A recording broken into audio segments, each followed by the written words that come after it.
Survivor series के अंदर shield के डेब्यू के बाद डब्ल्यूडब्ल्यूई थी वो बिल्कुल बदल चुकी थी। तीन अनजान सुपरस्टार्स ने भाई इस एक ही रात में पूरी कंपनी को हिला कर रख दिया था, लेकिन किसी को ये अंदाज़ा नहीं था कि ये सिर्फ शील्ड की कहानी की शुरुआत थी। अगले कुछ महीनों के अंदर जो शील्ड है वो डब्ल्यूडब्ल्यूई के one of the most dangerous faction में से एक बनने वाली थी। मंडे नाइट रॉ के ऊपर भाई फैंस की जैसी एक ही चीज़ की ऊपर नज़र थी और वो थी will the shield strike tonight, क्योंकि भाई ना कोई उनकी एंट्रेंस होती थी, ना कोई स्टेज वॉक होती थी, ना ही कोई म्यूजिक होता था, ना ही कोई वार्निंग होती थी। सिर्फ अचानक से क्राउड के बीच में से तीन अनजान लोग ब्लैक टैक्टिकल गियर पहने हुए क्राउड के बीच में से आते थे और अरीना शोक में चला जाता था। Roman rings, Seth Rollins, dean Ambrose, ये सिर्फ एक टीम नहीं, ये सिर्फ एक फैक्शन नहीं, बल्कि ये एक मिशन बन चुका था डब्ल्यूडब्ल्यूई के अंदर अगले 20 साल के लिए, जो कि डब्ल्यूडब्ल्यूई का फ्यूचर बन चुके था द शील्ड। क्योंकि बहुत बड़ी एक तेज़ी से जो राइज थी वो शील्ड ने हासिल की अपने डब्ल्यूडब्ल्यूई के शुरुआती दिन के अंदर। और भाई द शील्ड ने अपने प्रोमोज के अंदर ये चीज़ कही कि जो डब्ल्यूडब्ल्यूई के अंदर है वो इंसाफ ख़त्म हो चुका है और वो वही हाउंड्स ऑफ जस्टिस बन के डब्ल्यूडब्ल्यूई का जो सिस्टम थे वो अपने हिसाब से बदलने वाले थे। यानी कि जो शील्ड है उन्होंने पहले ही ये चीज़ वार्न कर दिया था कि जब जो चीज़ें हैं वो डब्ल्यूडब्ल्यूई के हिसाब से नहीं चलने वाली, वो चीज़ें चलने वाली हैं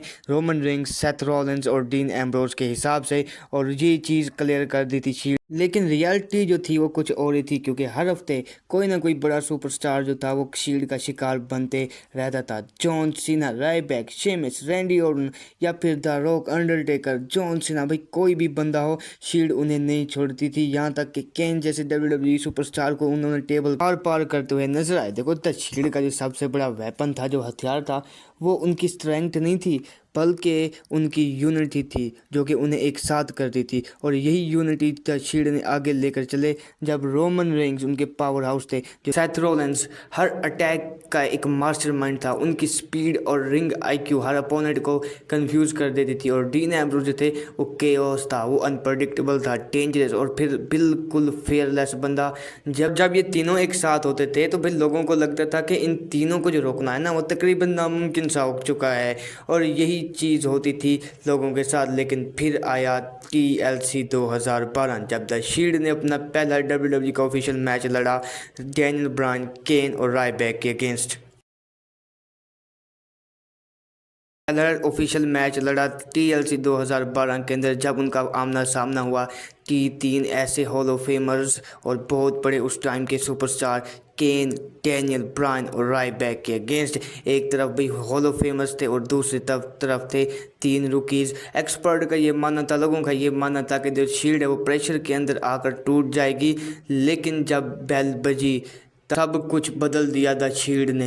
हर टैग परफेक्ट, हर सेव परफेक्ट, हर अटैक परफेक्टली प्लान किया। सेथ रॉलिंस ने हाई रिस्क मूव से मैच का मोमेंटम बदला। डीन एम्ब्रोस ने हर मुक्के का फ़ायदा उठाया। मैच की एंडिंग के अंदर एक ट्रिपल पावर बॉम्ब आता है, 1, 2 और 3। और यहाँ पर जो थी द शील्ड अपना पहला डेब्यू मैच डब्ल्यूडब्ल्यूई के अंदर जीत चुकी थी। लेकिन उस रात डब्ल्यूडब्ल्यूई यूनिवर्स लोगों को ये चीज़ समझ आ चुकी थी, ये जो ग्रुप है रोमन रिंग्स, सेथ रॉलिंस और डीन एम्ब्रोस का, ये एक टेम्परेरी ग्रुप बिल्कुल भी नहीं है। ये डिसाइड करने वाला है डब्ल्यूडब्ल्यूई का आने वाले 20 साल का फ्यूचर। क्योंकि ये जो ग्रुप था वो एक टेम्परेरी नहीं था, बल्कि ये ग्रुप एक डब्ल्यूडब्ल्यूई का फ्यूचर था अगले आने वाले 20 साल के लिए। और द शील्ड आने वाले काफ़ी महीनों के अंदर विक्ट्रीज हासिल की। और कोई 6 मैन टैग मैच हो, कोई 1-on-1 मैच हो, उनकी जो केमिस्ट्री थी वो एक अलग लेवल के ऊपर जा रही थी। लेकिन बहुत से लोगों ने उनसे नफरत भी की। लेकिन जब भी कैमरा जो था वो क्राउड की तरफ घूमता था, द शील्ड नज़र आती थी, पूरा अरीना खड़ा हो जाता था शील्ड के एक नज़र के लिए। अब सिर्फ ये एक फैक्शन नहीं हो रहा डब्ल्यूडब्ल्यूई के अंदर, वो डब्ल्यूडब्ल्यूई का सबसे बड़ा अट्रैक्शन बन चुकी थी। लेकिन इतनी तेज़ से द शील्ड ने डब्ल्यूडब्ल्यूई के अंदर अपना नाम कमाया, उतनी ही तेज़ से डब्ल्यूडब्ल्यूई के अंदर उनके दुश्मन भी बढ़ते जा रहे थे। क्योंकि जितने भी बड़े सुपरस्टार्स थे डब्ल्यूडब्ल्यूई के अंदर, वो सिर्फ द शील्ड को ख़त्म करना चाहते थे।